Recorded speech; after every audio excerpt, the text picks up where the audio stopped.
guys, and welcome to another video on the P1Dogs.com YouTube channel, and today we will have a look at a lap around the Watkins Glen circuit in the beautiful Aston Martin GT3 for this week's IMSA iRacing series. And because many people have commented that under our recent YouTube videos, I will also fully showcase this lap without any commentary at the end of the video, so make sure to watch the video till the end. And before we jump straight into this track guide, just quickly want to mention, if you want the setup from this video or any other data pack, check out P1Dogs.com and have a look at the data packs we are offering. And without talking too much, let's get straight into the track guide. So, starting lap and approaching the first corner, we immediately brake after the 300 meter bird on the left side. I personally also use the little bend here of the grass, which you can see. It goes a little bit straight here, then right, and then it goes straight again. And just this bend is quite a nice braking marker you can use for this first corner. You want to hit the peak braking pressure of like 85 to 90%, and you also want to quickly trail brake off it before hitting the curb on the inner side. And it's very important that you just hit the inner side of this curb, because if you hit too much of it, the car will get loose. You will lose an insane amount of traction and an insane amount of time on the exit. So I will just quickly slow mode it through here again, quickly trail off, and before we even get on the curb, I am back on 100% of power, because this Aston Martin has an insane amount of traction, and you can fully slam the throttle here on the exit and completely let yourself swing towards the outside onto this curb. This is barely within the track limits, but it is legal and it is also needed to be done to be fast around here. I easily see people lose half a tenth here, more than half a tenth, or even 1/10, because they don't really exceed the limits here. So you really gotta use the whole track, use all of the potential on the exit. You can gain a lot of time through it, and we'll just quickly play this section through again.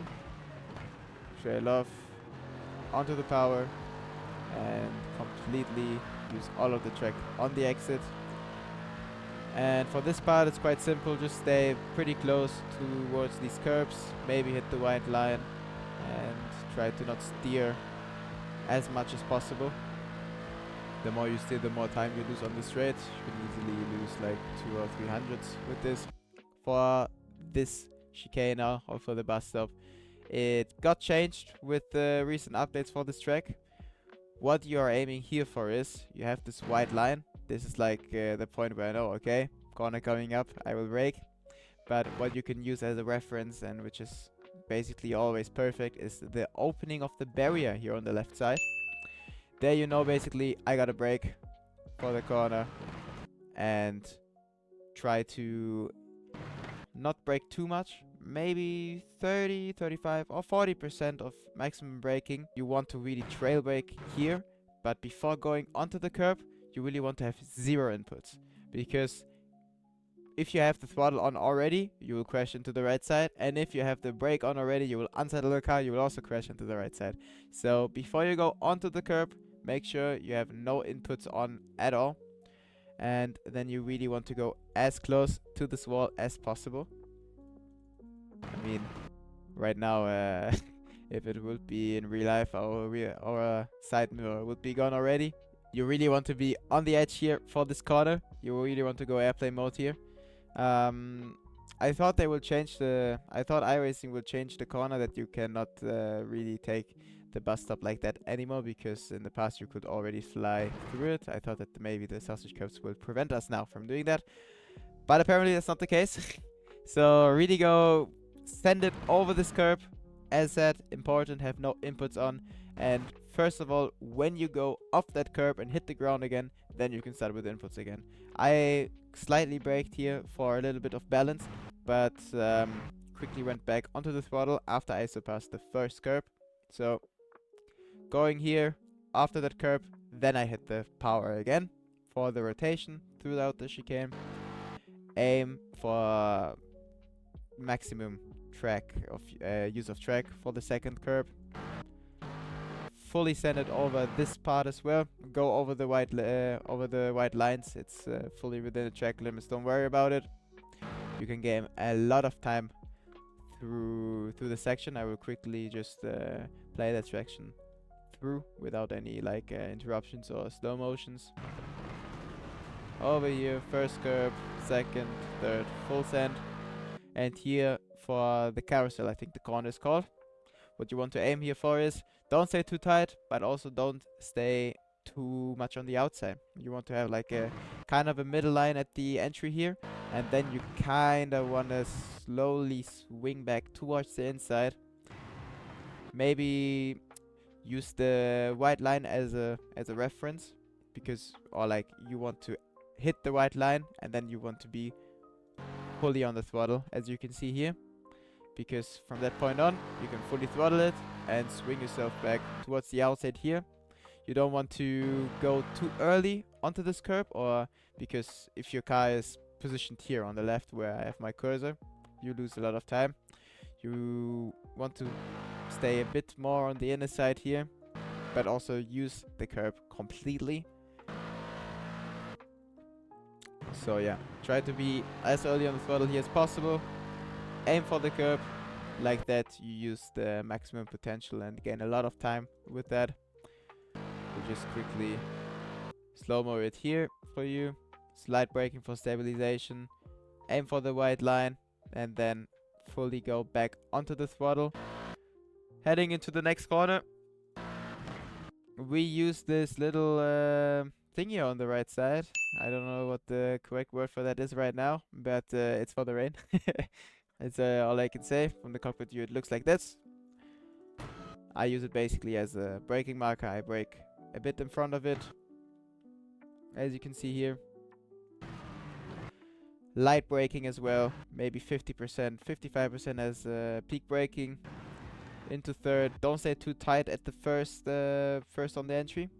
Go tight in the middle of the corner, like here. And then you can also go very early on throttle around here and swing yourself towards the outside onto this curb. Like that, you completely maximize the track usage and you gain a lot of time with that. You want to be as early on the throttle as possible. From the cockpit view, it looks like this.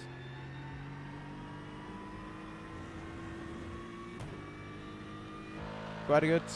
And for the next corner coming up, what I personally use here is the there are like some things on the ground, these black marks here on the right line. I use those as a reference. First here for the idle phase, and once I hit the, it's quite bad to see or quite difficult to see. Once I hit the second black mark here on the right line, I start, or like right when I'm in front of it, I start braking.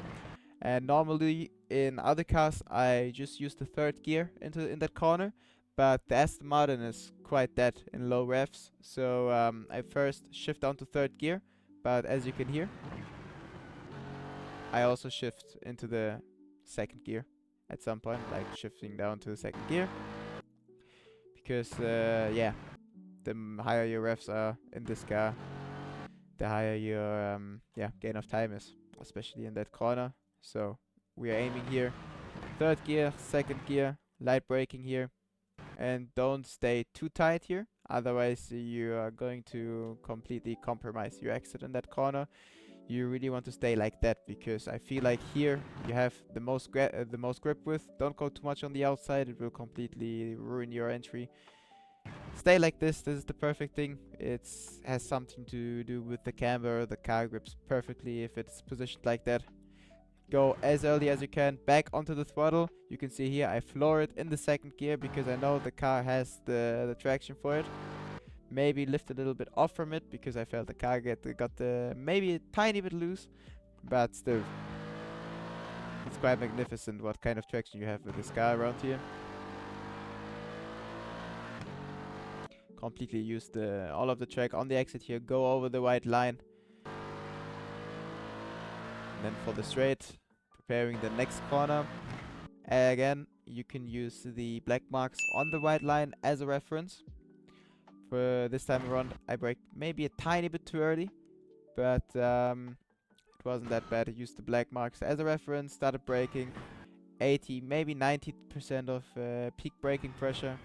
Be very smooth with the car on the brake. You don't want to like unsettle it under braking. Be very kind to the ABS as well. Again, normally I take this corner in third gear with other cars. Now I take it with second, especially since you cannot go over the curbs anymore with this new version of the track. So second gear, early as possible onto the throttle in the middle of the corner again. Swing yourself to the outside, and as mentioned, don't go over the curbs here. You will get an off track nowadays. So you can go over it with two wheels, but though you can't go over it in the like in the past with all four. So stay like this. This is legal. Then for the next part, I think you can barely see it. There's like a little black line which you can see in the chase camera. And in the cockpit camera you can see it a little bit as well. It's very difficult to see, but it's right above the cursor I have right now. This is the braking point I have for this upcoming corner. So we're in the third gear here. Gonna go to the inside, shift into second, and try to be as early on the throttle as possible once again. We'll replay it right now for you guys to see again. Second gear, close to the curb, early on the throttle, swing yourself towards the outside, over the white line with both right tires, hitting the curb a little bit. You can lose a lot of time in this upcoming corner, so don't brake, just do a small lift, not fully off the throttle. Should be like that, lift maybe like 70% for a short amount of time and then quickly apply back the throttle. So you aim for hitting the curb on the outside. For this upcoming part, do a smooth little braking input. Don't brake too much. You just want to quickly hit the brakes to get the car rotated for this last corner, and quickly, as soon as you get back here onto the apex before the white line, fully smash the throttle, hit the curb on the outside, and you got it. This was the 42.411 on the P1 Docs conditions you can find on p1docs.com with the p1docs.com setup from Diogo Pinto. And yeah, before you guys see the full lap without any commentary from the cockpit point of view, just want to quickly say a big thank you guys for watching this. If you liked it, leave a like, subscribe, and drop a comment down below if you want to tell us something or if you have any feedback. And as always, thanks for watching, and see you guys in the next video.